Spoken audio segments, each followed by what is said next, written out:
মেয়েটারে আজকে চিন্তা করুক আল্লাহ না করুক যদি মেয়ের কোনো একটা সমস্যা হয় তখন আপনারা কিতা করবা? আসসালামু আলাইকুম আপনারা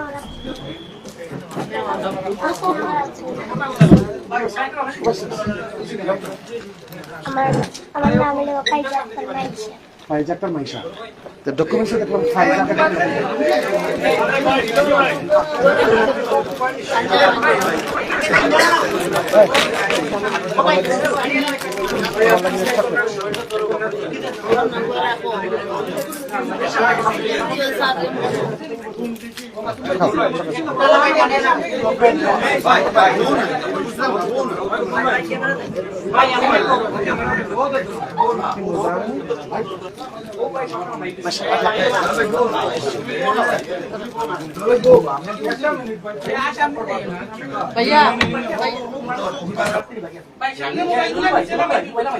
এটা lagi তোমার আন্টি বনিয়ে আমার লাগে একটা চেঞ্জ দিছো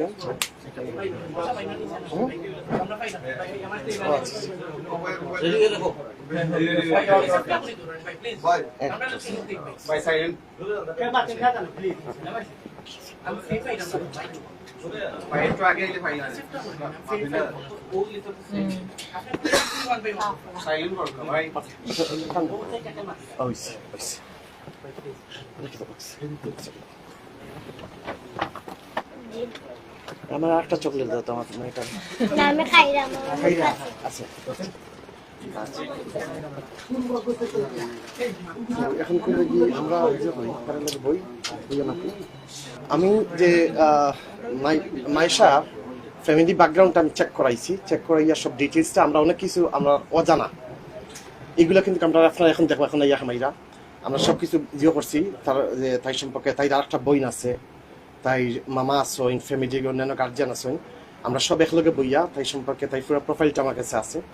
সো আমরা চাই যে মাইশার একটা বেটার ফিউচার করার লাগিনে তাই সুন্দর ভবিষ্যৎ কীরকম করা যায় এগুলো লেগে তার ফ্যামিলির লগে বইয়া আমরা লেগে সব কিছু পরামর্শ করবো। সবচেয়ে বড় যে জিনিসটা হয়েছে গিয়া যে মাইশার যে অবস্থাটা হয়েছে মাইশা হইলো তাই নিরাপত্তা লইয়া সবচেয়ে বেশি আমার চিন্তা, কারণ মেয়েটা হয়েছে গিয়া অনেক ভাইরাল হয়েছে, এই ভাইরাল হওয়ার কারণেই তো আমার চোখের মধ্যে পড়ছে এবং এগুলো লিখে আপনাদের বদৌলতে যে মেয়েটা ভাইরাল হয়েছে। এখন কি যে জিনিসটা হইব মেয়েটার লাগি নিরাপত্তা, তার লাগি সামাজিক নিরাপত্তাটা হয়েছে গিয়া সবচেয়ে বেশি ইম্পর্টেন্ট। এরপরে হয়েছে গিয়া যে মেয়েটার লাগি আমরা কিতা করতাম পারি এটা আমার ট্রাস্টের সবাই শোন আমরা একলগে বইয়া আলাপ আলোচনা করিয়া ফ্যামিলির লগে বইয়া আলাপ আলোচনা করিয়া মায়েশার ফিচার মায়েশার যে অবস্থাটা হয়েছে আজকে আমি একটা স্টেপ নিলাম, নেওয়ার পরে দেখা গেল যে ওই পুরানো অভ্যাসে আবার যদি তাই যে লাগি ঠিক আছে যে আবার ফুল বেসার দেওয়া হয়, আবার যদি তাই যে বাইরে আনা হয় তাই যে কোনো সময় তাই ইভিটিজিং শিকার হইতে পারে, চাইল্ড অ্যাবিউস এখানে সবচেয়ে বড় একটা ইস্যু হইতে পারে, এগুলো আমরা চিন্তা করতে হইব। তার চেয়ে মোস্ট ইম্পর্টেন্টলি যে জিনিসটা হচ্ছে গিয়া মায়েশা যখন ভাইরাল হয়েছে তো অনেক সময় ভাইরাল হওয়ার পরে মেয়েটার কিন্তু গিয়ে একটা নিরাপত্তার ব্যাপার এখানে যে সামনে আয়। তো এই নিরাপত্তার ব্যাপারে কারণ হচ্ছে গিয়া দেখো আজকে তাই ভাইরাল, এক মাস পরে কিন্তু তাই এই অবস্থান থাকতো না, তখন এর ভিতরে যে কোনো একটা যে দুর্ঘটনা ঘটে যেতে পারে, যে ঘটনার কারণে আমরা সবাই কিন্তু লাগি এটার লাগিনে আমরা যে দায়বদ্ধতা নিতে হইব। আর আমি খুব কষ্ট পাই যে এই আমরা যে সোসাইটি থেকে আমি দেখছি অসম্ভব মানুষে মায়েশার লিয়া অনেক কমেন্ট আমাকে চাইছে যে আমি তো যেহেতু যে আমার মেয়ের মতন আমি সামনে কইতাম পারতাম না, যে আপনারা অনেক মন্তব্যগুলা দেখছেন যে মন্তব্যগুলা দেখলে মনে হয় আগুন দিয়ে তারা দুনিয়া জ্বালাই লাগে, এরা মানুষের কোনো অবস্থানে তারা থাকে না, এইরকম মানে এত হায়না টাইপের কমেন্ট যারা করে। যখন কেউ একটা মানুষে হয় একটা ফুলের মতো মেয়ে যে মায়েশা আর অন্য খালা মেয়ে লাগি খোয়া হয় টুকাই, আমার মাত্রা হয়েছে গোখান যে মানুষটা এই চিন্তা করব যে একটা বাচ্চা মেয়ে খালা আর বাচ্চা মেয়ে ফর্সা, এই কথা যে চিন্তা করবো এর লাগি মানসিক সমস্যা, এ বাবা হওয়ার কোনো যোগ্যতা তার নাই, আর এর লাগি এই সমাজের একটা ক্রীড়া। বাচ্চা সবসময় সুন্দর, বাচ্চারা সবসময় সৌন্দর্য। আমি নিজের মেয়ের বাবা, সো আমি নিজে কইতাম আমার মেয়ের বয়স 3 বছর, সো আমি মেয়ের বাবা হিসাবে কইতাম পারবো যে আমার কাছে লাগি কোনোদিনও যে পৃথিবীর কোনো বাচ্চা এ খালা এ সাদা এরকম হইতে পারে না। আমি প্যালেস্তাইন সাদা চামড়া, পালেস্তাইনের শিশুর লাগিনে আমি কাম করলাম, কত হাজার শিশু লাগি কাজ করছি, কয়েকশো বাড়ি বানাইয়া দিছি, এরা লাগি সাদা চামড়া। আবার আফ্রিকার দেখো কা, আফ্রিকাতে লাগি সব খালা, এখানে কত খালা শিশু, কত লাগি যে ফ্যামিলির পানির ব্যবস্থা করে দিছি, গড়ের ব্যবস্থা করে দিছি। তাহলে আমার কাছে এই খালা সাদা এই বৈষম্য আমার কাছে নাই। আমার কাছে হয়েছে গিয়া এখন ওয়াই এই মেয়েটা খেলে দেখো, আমি রমজানও যখন আমি সিলেট আইছি, আওয়ার পরে আমার নিজের যে ফেসবুক থাকি, আমার লাগি যে এই ওয়ান অফ মাই স্টাফ তারা করছে কিন্তু লাইভ করছে, আমি রাস্তার আটিয়ে কিন্তু চিন্তরে আমি কিন্তু ফাইন্যান্সিয়াল সাপোর্ট দিছি এই সিলেট শহরে, আমি টাকা পয়সা দিলাম বা চিন্তরে যে এই রমজান মাসে। তো এই জায়গাটা দেখি আমার কাছে খারাপ লাগছে। এমত অবস্থায় আমি যখন মাসার যেটা যখন ভাইরাল হইলো, ভাইরাল হওয়ার পরে আমি তখন লন্ডন আসলাম জুম্মার নামাজও, বাংলাদেশ 7টা বাজে, 7টার ঠিক পরে আমি কিন্তু যখন ভাইরাল দেখলাম, এরপর আমি কিছু কমেন্টগুলো পড়া শুরু করলাম। এই কমেন্টগুলো পড়ার পরে তখন আমি চিন্তা করছি আমার বিবেক কিন্তু জাগ্রত হইতে হইব, আমার কিছু করতে হইব ওই মেয়েটা লাগিয়ে, কারণ আমরা দেশের চাইল্ড অ্যাবিউজ প্রচন্ড বেশি। সো এই চাইল্ড অ্যাবিউজ থেকে মেয়েটারে রক্ষা করতে হইব। সাথে সাথে আমি সিলেটের মেট্রোপলিটন পুলিশ কমিশনার মহোদয়ের কাছে আমি ফোন দিলাম, কারণ তাই এর আগে কিছু পথ শিশু দিয়া এর আগে তাই যে অনেক কাজ করছেন। তো যার কারণে আমি তাকে ফোন দিলাম, ফোন দিয়ে আমি কইলাম মেয়েটার আপনার একটু খুঁজিয়া বাইর রক্ষা। এখানে পাবেল বাই নাকি আসুন তান্তানুল্লাহ কিছু মানুষের কারণে কিন্তু এই মেয়েটা কিন্তু আজকে আমি পর্যন্ত ফুটছে। শুধু তাই নয়, হয়তো আমি যতটুকু শুনছি যে তাই স্টার্টিং করছেন, এরপর আমরা অনেক বাকি যে ইউটিউবার আছে সবাই লিয়াইছেন। কিন্তু আমি যে জিনিসটা আপনি নানি আমি রিকোয়েস্ট করবো যে আল্লাহ বাস্তে আজকের পর থাকি আপনার বাসা জানি কোনো ধরনের যে ইউটিউবার বা জাসাত আসুন আমরা সংবাদ মেয়েটা ডরাই যাব, মেয়েটা ডরাই যাব, এবং তাই এই প্রেশার নেওয়ার মতন তাই বয়সও নাই, এই লোড নিতে পারতো না। তো আপনারা এগুলো দিয়া যে জিনিসটা গিয়ে কিন্তু যে এই খারাপ মেসেজ কিন্তু আমরা সমাজে যাই, এবং মেয়েটার কিন্তু নিরাপত্তা এখানে কিন্তু এই যাওয়ার। সো আমি আশা করব যে আপনারা কিন্তু এই বিষয়টা খেয়াল রাখবা। আর আমরা সিলেটর গণপ্রজাতন্ত্রী বাংলাদেশ সরকারের যে আমরা 3জন মন্ত্রী মহোদয় আমরা এই সিলেটে আছেন, আলহামদুলিল্লাহ, এটা আমরা বিশাল বড় পাওয়া। সো আমরা 3জন মন্ত্রী মহোদয় আমি তান্তানোর কাছেও রিকোয়েস্ট করবো, প্রয়োজনে আমি তান্তানে একজনের পার্সোনালি ফোন দিব, ফোন দিয়ে আমি রিকোয়েস্ট করবো যে আমরা কত শিশু লাগিয়ে যেন আমরা যে সবাই জানি আমরা একটা উদ্যোগ নেন, তাই যে উদ্যোগ নিবা। আমি পর্যায়ে লাগি অলরেডি সিলেটের যে আমাদের জেলা প্রশাসক মহোদয় ডিসি মহোদয়ের সাথে আমার অলরেডি আলাপ হয়েছে, তাই নিয়ে একটা হোমওয়ার্ক করা যে কিরকম পথ শিশু অন্যান্য বাচ্চা যারা আছে তারা লাগে কি করা যায়, প্রয়োজন হয় এটা লাগে সরকারের যে প্রয়োজন হয় যদি এখান প্রধানমন্ত্রী পর্যন্ত এই প্রস্তাবটা আমি পৌঁছাইয়া প্রয়োজনে আমি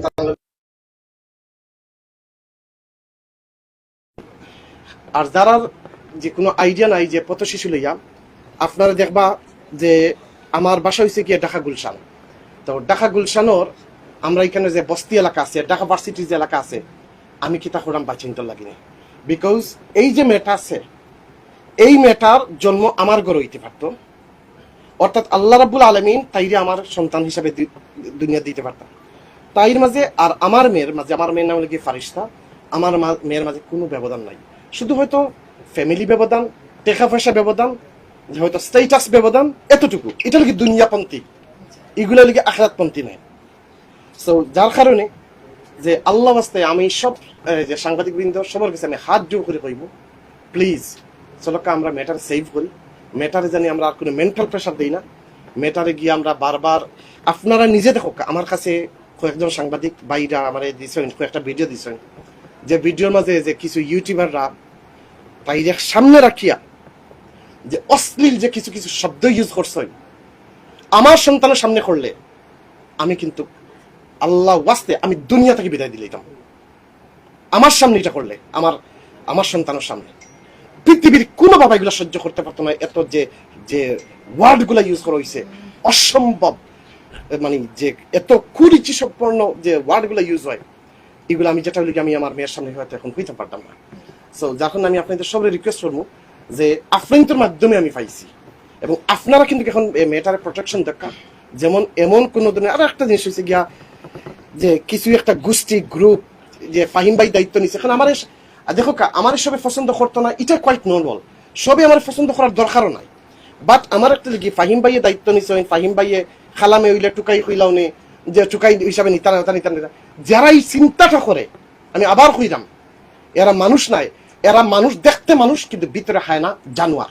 যারা এই শব্দটা ইউজ করে বাচ্চাদের বেলায় খালা সাদা বৈষম্যতা করে বাচ্চা হ্যাঁ। আমার দুইটা প্রশ্ন, প্রথমত হচ্ছে কি পাচ্ছে ফাইজা আজকে, আর দ্বিতীয় প্রশ্ন হচ্ছে আপনি কি ফাইজার বাইরেও আরো যারা পথ শিশু আছে বা সুবিধাবঞ্চিত শিশু আছে তাদের জন্য আপনার কোনো পরিকল্পনা আছে? আমি অলরেডি বলছি যে আমি অলরেডি এই প্রস্তাবটা দিচ্ছি। আমি অলরেডি সিলেটের ডিসি মহোদয়ের সাথে কথা বলছি।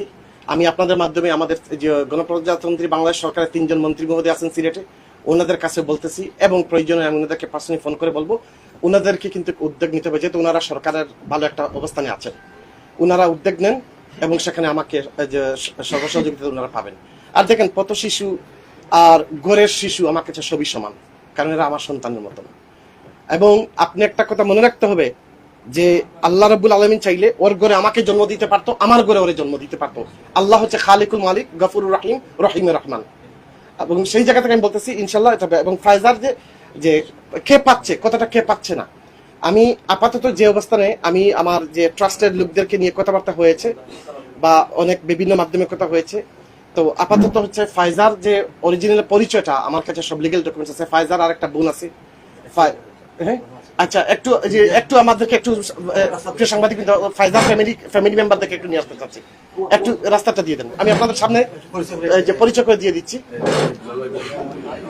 ভাই একটু কষ্ট করে, সরি গরম লাগে না তাহলে এসিটা চালাচ্ছি। ওয়ালাইকুম সালাম। তুমি আচ্ছা ফাইজার মামা কই? মামারে দিলেন না আপনারা প্লিজ? মামাই একটু দেখাই দিবেন। আচ্ছা মামা খেয়ে দেখি না, দেখাইয়া গেলে আমার ইচ্ছা বড় সেইটা থাকি ও তাকে দিতে দিলাম। আপনি একটু আচ্ছা একটু জায়গাটা দিলাম।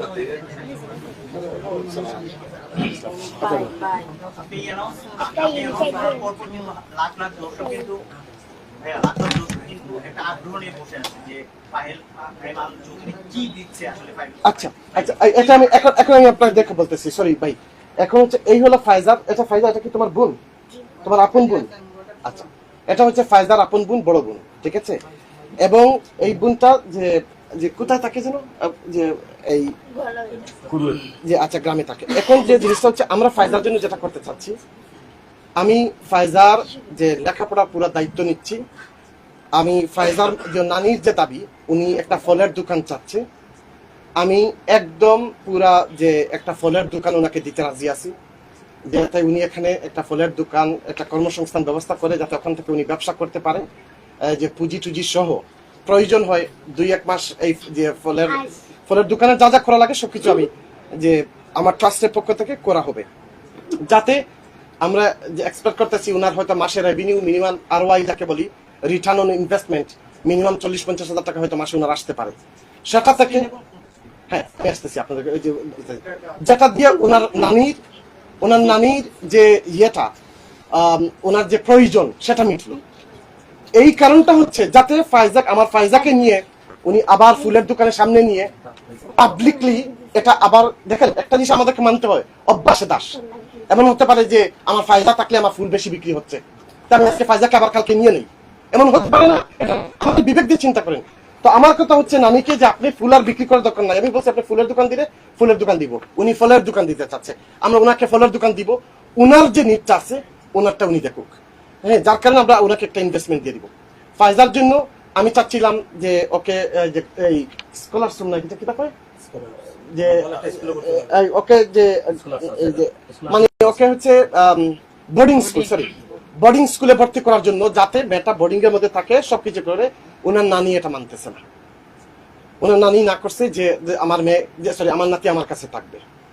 আবার ওনার নানির কিন্তু ওর যে ফাইজার বাবা কিন্তু ফাইজার তো বাবা আছে কিন্তু ফাইজার মা নাই, কিন্তু ওনার নানির যে হাজবেন্ড ওটা কিন্তু যে ফাইজার আপন নানা না, ওটাও কিন্তু ওনার পরের বিয়ের। সো এই যে অবস্থান, উনি মনে রিক্সা চালায় নাকি এগুলা করে, মানে যাই হোক আমি যে তো এখন যে জিনিসটা হচ্ছে ফাইজার নিরাপত্তা কি, ফাইজার নিরাপত্তা ফাইজার যে নানা আছে উনি দিতে পারবে না, যেহেতু উনি ব্লাড না। 2 নম্বর হচ্ছে নানি দিতে পারবে, কিন্তু নানি যদি দিতে যায় তাহলে সেই জায়গার মধ্যে দেখা যাচ্ছে কি যে এখানের মধ্যে এটা কি বিজনেস হিসেবে নেওয়া যাবে হবে নাকি সত্যিকারের অন্যরকম নেওয়া হবে, কমার্শিয়ালি যেন চিন্তা না হয়, যার কারণে নানি আপনার যা প্রয়োজন আমি আপনাকে সেট করে দিয়ে দিচ্ছি, এটা আপনার, এখানে আমাদের কোনো কথা নাই। ফায়জার লেখাপড়া, বোর্ডিং স্কুলে যাওয়া, ফায়জাকে মানুষ করা, ফায়জারকে উন্নত লেখাপড়া করানো, এবং ফায়জাকে মনে করেন যে যখন যে ফায়জার যে এই মুহূর্তে যদি আমি ফায়জাকে একটা যে বিটা বাড়ি দেই, তাও কিন্তু আমি আইনগতভাবে পারতেছি না। সো প্রয়োজনে আমি লিখিতভাবে দিব, at the age of 18 Faiza will receive a house. আমি ফায়জার 18 বছর বয়সে আমি ফায়জা বিয়ে শাদী দিব, তার বাড়ি করে দিব, সব করে দিব। কিন্তু আমার এখন দরকারটা কি, ফায়জাকে আমার দায়িত্ব দেওয়া। তা আমি বলতেছি না যে আমার কাছে দিয়ে দেন, আমি এটা কখনো বলতেছি না, কারণ নানি পালছে, ওনার যে ফায়জার যে বোন আছে, সব যে তাদের পরিবার আছে, পরিবারের কাছে থাকুক, সে মানসিকভাবে সে ভালো থাকবে। সেই জায়গা থেকে আমি আজকের যে লেটেস্ট যে জিনিসটা হচ্ছে, আমরা একটা স্কুলের সাথে কথা বলতেছি সিলেটে, যে ওই স্কুল তারা পুরো দায়িত্ব নিবে, তারা বলছে। তো আমরা কিন্তু হেড টিচারের সাথে কিছুক্ষণ পরে বসতেছি। সর্বোপরি আমি আপনাদের মাধ্যমে সবার সামনে বলতে চাচ্ছি, যদি ওনারা বোর্ডিং হোমে দিতে চায় সবচেয়ে ভালো হবে, কারণ ওই মেয়েটা পুরো নিরাপত্তা থাকবে। তাহলে কিন্তু অনেক যে কুচক্র মহল বারবার গিয়ে তার ভিডিও করে এই কুচক্র শব্দগুলো ব্যবহার করবে না, যেটা হচ্ছে আমি মেয়ের যে নিরাপত্তা চিন্তা করতেছি। আপনি দেখেন আমাদের দেশে চাইল্ড অ্যাবিউজ সবচেয়ে বেশি, এবং এই চাইল্ড অ্যাবিউজ থেকে মেয়েটা বাঁচুক, এটা আমার হচ্ছে মেইন এই টার্গেট। তো আমি গণমাধ্যম কর্মী, আমি সবসময় একজন গণমাধ্যম, আপনাদের গণমাধ্যমকে অসম্ভব ভালোবাসি, কারণ আজকে আমি ফাহিম যতটুকু আছি সেটাও হচ্ছে কিন্তু এই গণমাধ্যমের কারণে, এই আমাদের সাংবাদিকবৃন্দের কারণে, এই ইউটিউবারদের কারণে, এই ব্লগারদের কারণে। আমাকে তো আপনারাই প্রমোশন করছেন, আপনাদের এই জায়গায় সাপোর্ট দরকার। দেখেন আমি আজকে ওকে একটা সাপোর্ট দিতে গেলাম, আমি কিছু টাকা দিয়ে দিলাম, টাকাটা কিন্তু আপনারা জানেন টাকা থাকবে না, টাকা খরচ হয়ে যাবে। তো আমি মেয়েটার জন্য কিছু করলাম, 2 দিন পরে আমি আপনাদেরকে দায়িত্ব নিয়ে বলতে পারি, 2 দিন পরে মেয়েটা যখন ফুল বিক্রি করতে আসবে আবার, তখন বলা হবে ফাহিম আল চৌধুরী বললেন ওর দায়িত্ব নিছেন, মেয়েটাকে আবার ফুলের মার্কেটে দেখা যায় কেন? কিন্তু এটা কেউ চিন্তা করবে না, এটা যে অভ্যাসে দাস, তারা ইচ্ছা করে এটা করতেছে। আমি যে মেয়েটাকে দায়িত্ব নিতে চাচ্ছি, আমি যা চাচ্ছি তা পাচ্ছি না, আর আমি জোর করতে চাচ্ছি না, মেয়েটার মেন্টাল কোনো ধরনের প্রেশার আমি দিতে চাচ্ছি না। সো আমরা এই বিষয়টা নিয়ে আমরা আপাতত আমার অফিস রুমে বসবো, বসে আলাপ আলোচনা করবো, প্রয়োজনে আমি আপনাদেরকে একটু কষ্ট দিব, আপনারা একটু চা নাস্তা করবেন, এর মধ্যে আমি আপনাদেরকে ফাইনাল ব্রিফিংটা দিতে পারবো, যেহেতু ওনার ফ্যামিলি মাত্র আসছে এই পর্যন্ত। আর তুমি তোমার বাড়ি কোন জায়গা? হ্যাঁ, কুরবাই। আচ্ছা, তো আমি চাচ্ছি কি, আমার সেকেন্ড অপশনটা হচ্ছে, যদি ওরা যদি 2 বোন একসাথে থাকে, দেখেন খেলাধুলা করে বড় হতে পারলো, 2 বোন যদি একসাথে থাকে, আমি এটা চাচ্ছিলাম তারা 2 বোন একসাথে থাকুক। আপনার কিছু বলার আছে? আপনি কি আপনি কি চাচ্ছেন একটু বলেন তো। আমি বলছি তো সামনে এখানে আসেন।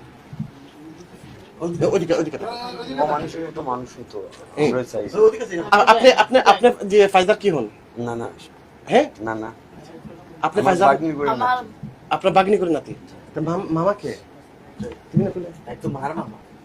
ও আচ্ছা আচ্ছা, তো আপনারা চাচ্ছেন যে তাকে ভালো একটা পরিবেশে নিয়ে যাওয়ার জন্য। আচ্ছা, এই পরিবেশটা কিভাবে হলে ভালো হয় আপনি মনে করেন? আমরা তো বলছি যে আপনারা নিয়েছেন আপনার ফার্স্টটা থাকার জন্য, যে আপনারা যেদিকে নিয়ে যাবেন আমরা বলছি ভালোই আছে, এখানে আপনার বাবা দেখান করে না আপনার সিদ্ধান্ত তাই তো উনি তো চাচ্ছেন ওনাকে একটা হোস্টেলে দেওয়ার জন্য, সেটাতে কি আপনারা রাজি আছেন? আমাদের মত আছে আমাদের মত আছে, আপনার মত আছে? জি মত আছে। মেয়েটারে আজকে চিন্তা করুক, আল্লাহ না করুক, যদি মেয়ের কোনো একটা সমস্যা হয় তখন আপনারা কি তা করবা? আমরা সিলেট থেকে অনেকটা সভ্য একটা সিটি। আচ্ছা, ফাইজাল এখন যেটা মানছি যে তাই তো লেখাপড়া করতো, আপনারা দেখছেন কইছে তাই লেখাপড়া করতো, তাই মানুষ হইতো, তাই সাফ। আর এই সিদ্ধান্তটা কিন্তু আমরা গার্জিয়ান আপনি নিতে হইব।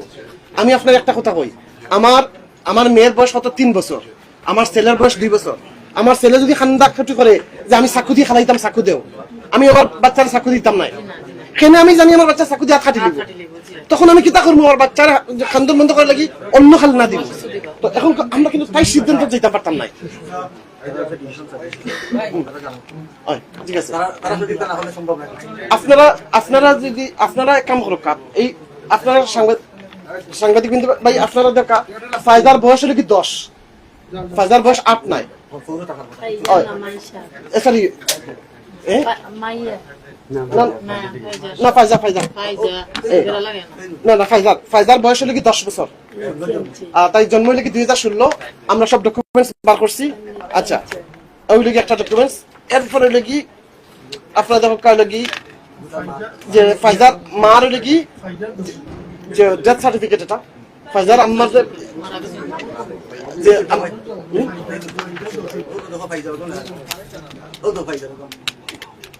জয় ওই আপনার ফাইজা বেগম 14/9/2016 ফাইজার জন্ম ওই দেখো আপনার জন্ম নিবন্ধন কাগজ স্কুলে গেছে না বাচ্চারা এই দেখো এখন পুরো টাকার কথা প্লাস আমি নানির একটা জিনিস কই ফাইদার বয়সে একটা মেয়ে আরো প্রচুর মেয়ে আছে জিল্লা বাজার বেলুন বিক্রি করে এবং ভিক্ষা করে আমি একটা ছবি পাইছিলাম সমকালো এখন এই মেয়েটা বিয়া হইছে এবং জামাইও ভিক্ষা করে দুইটা বাচ্চা লইয়া জিন্দা বাজার ভিক্ষা করে ওই দেখো দেখছেন কিতা লাগে আপনি নানি হইয়া কিতা লাগি চাই না আপনি ফাইজার বয়সে গেছে 10 ফাইজার ডকুমেন্টস আছে আচ্ছা এরপরে হইছে গিয়া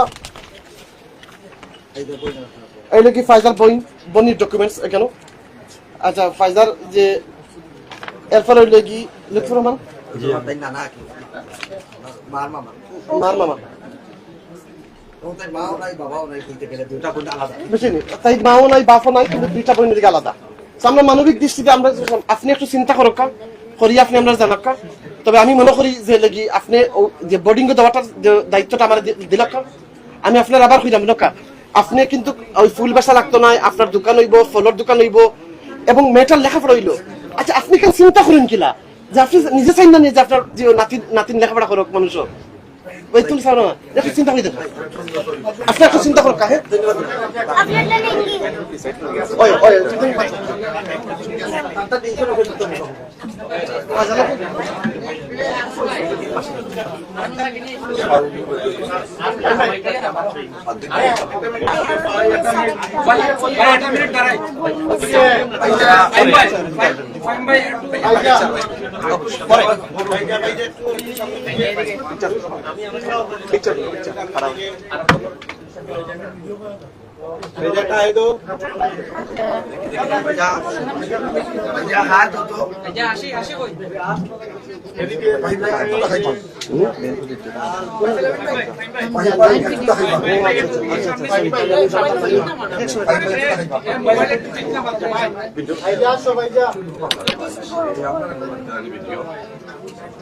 ওকে ভাই ওকে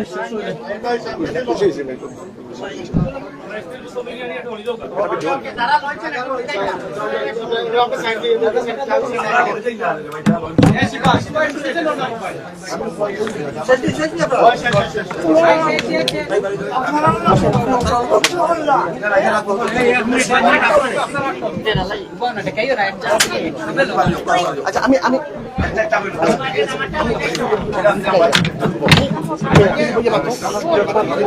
मेरी जिम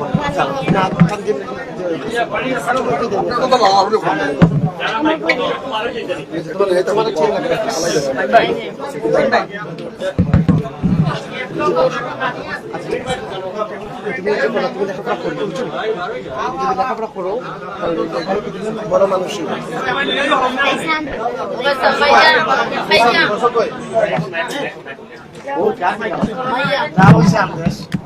ভাইজার মতো কার ভাই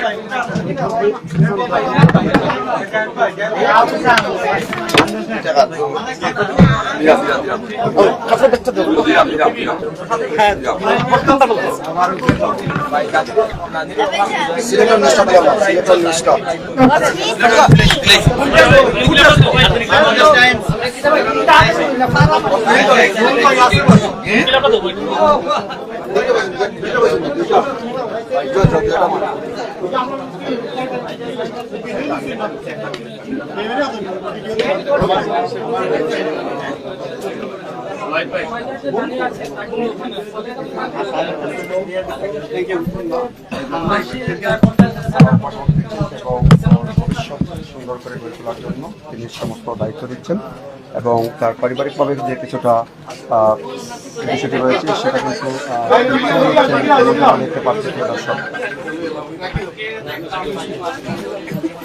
আচ্ছা বাবা আছে আঙ্কেল আপনার লাগে আঙ্কেল ভিডিও করা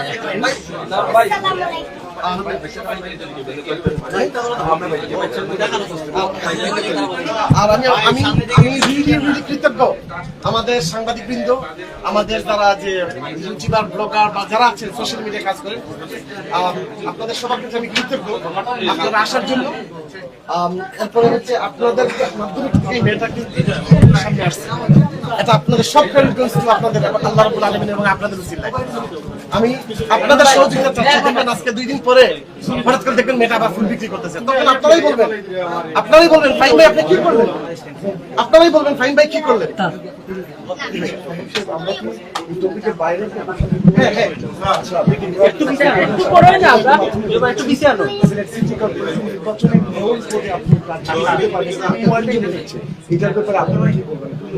আচ্ছা দেখেন যে এটা আমি শুনেছি, মানুষ চাচ্ছে, এটাও শুনেছি। সবচেয়ে বড় যে কথা হচ্ছে আপনি আমানতের খেয়ালত বুঝেন তো, আমানত এমন একটা জিনিস, আমার দ্বারা এইরকম একটা আমানত নিয়ে আমানতের খেয়ানত হবে, আর আমি কখনো জেনে শুনে সুস্থ জ্ঞানে আমানতের খেয়ানত হতে দিব না। আমার যতই যোগ্যতা থাকুক অথবা না থাকুক আমি কোনো চিন্তা করতে পারি না, মানে পলিটিক্সে আসার চিন্তা আমার মাথার মধ্যে নাই। যদি পলিটিক্সে আসার চিন্তা থাকতো তাহলে কিন্তু এতদিন আমি অনেক অনেক সামনে চলে যেতাম। আমি হয়তো আপনাদেরকে কিছু বলি নাই, আমি আপনাদেরকে অফ দ্য রেকর্ড একটা কথা বলি, এই ফায়দার ব্যাপারটা সর্বপ্রথম আমি মাননীয় প্রধানমন্ত্রীকে ইনফর্ম করছি, কিন্তু আমি এটা পাবলিকলি বলি না, কারণ 2 দিন পরে বলা হবে ভাই আপনার দলের কোন পজিশন আছেন, দলের কোন পোস্টে আছেন। তো আমার উত্তরটা হচ্ছে এটা, আমি একজন বাংলাদেশপন্থী, একজন সিলেটপন্থী, আর আমি জনাব তারেক রহমান সাহেবের খুব ছোট একজন কর্মী। এত ছোট কর্মী আপনারা চিন্তা করতে পারবেন না, সামনে পলিটিক্স মনে হয় না, ভিতরটা কিন্তু অনেক শখের, হয়তো বলি না। নির্বাচন না অবশ্যই আমি নির্বাচনের চিন্তাই করতেছি। আলহামদুলিল্লাহ অনেক ভালো ভালো সুযোগ সুবিধা আসছে, আমি সবকিছু আমি এটা নিয়ে সোশ্যাল মিডিয়ায় লেখছি যে আমি এগুলো চাই না। কারণ যারা আপনি বিশ্বাস করেন আমাদের দেশে যে বর্তমানে মাননীয় প্রধানমন্ত্রী যে স্টাইলে চলতেছেন, শহীদ রাষ্ট্রপতি যেগুলো মানে কার্বন কপি ওনার মতো হওয়া খুব কঠিন ব্যাপার। এবং আমি সবসময় হযরত আবু বকর সিদ্দিক, হযরত ওমর রাজনীতি আমি বিশ্বাস করি, ওনাদের পায়ের নিচের জুতা দুলা করে যদি হতে পারি সেটাই আমার চাপ। আমি ওই রাজনীতি করতে চাই। আল্লাহ যতদিন সুস্থ রাখে যতদিন তৌফিক দেয় এই সিলেটের জন্য ইনশাআল্লাহ আমি চেষ্টা করব। ফাইন ভাই জকিগঞ্জ ওখানে আপনার পরিকল্পনা কি? আমাদের যে বর্তমানে যে মাননীয় প্রধানমন্ত্রী আমাদের বর্তমান যে এমপি মহোদয় আছেন, ওনার সাথে আমার কথা হয়েছে, বেশ কয়েকবার কথা হয়েছে, আমি ওনাকে সহযোগিতা করতেছি। ইনশাআল্লাহ আমরা একসাথে মিলে জকিগঞ্জ কানাঘাটের উন্নয়ন করবো। ধন্যবাদ।